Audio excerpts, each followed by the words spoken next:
ఒక పక్క రాజకీయాలతో బిజీగా గడుపుతున్న పవన్ కళ్యాణ్ మరో పక్క సినిమాల మీద ఫోకస్ కూడా పెట్టారు. ఆయన రాజకీయాల్లో బిజీ అవ్వక ముందు మొదలుపెట్టిన సినిమాలను ఇప్పుడు పూర్తి చేసి రిలీజ్ చేసే పనిలో అయితే ఉన్నారు. ఇప్పటికే ఆయన హరిహర వీరమల్లు షూటింగ్ పూర్తి చేశారు. ఆ సినిమా వచ్చే నెల 12వ తేదీన రిలీజ్ కి రెడీ అవుతుంది. ఇక ఇప్పుడు ఆయన ముంబైలో ఓజీ సినిమా షూటింగ్ లో పాల్గొంటున్నారు. డివివి ఎంటర్టైన్మెంట్స్ బ్యానర్ మీద డివివి దానయ్య నిర్మాతగా సుజిత్ దర్శకత్వంలో ఈ సినిమా అయితే రూపొందుతుంది. ఇక ఓజీ షూటింగ్ నుంచి లీక్ అయిన ఒక వీడియో ఇప్పుడు సోషల్ మీడియా అంతటా విపరీతంగా వైరల్ అవుతుంది.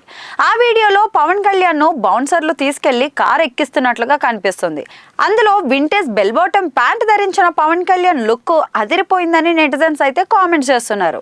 ఇక ఈ సినిమాని వీలైనంత త్వరగా పూర్తి చేసి ప్రేక్షకుల ముందుకు తీసుకొచ్చే ప్రయత్నాలు కూడా చేస్తున్నారు. నిజానికి పవన్ కళ్యాణ్ చేస్తున్న అన్ని సినిమాలలో ఈ సినిమా మీదనే అభిమానులు విపరీతమైన ఆసక్తి నెలకొంది.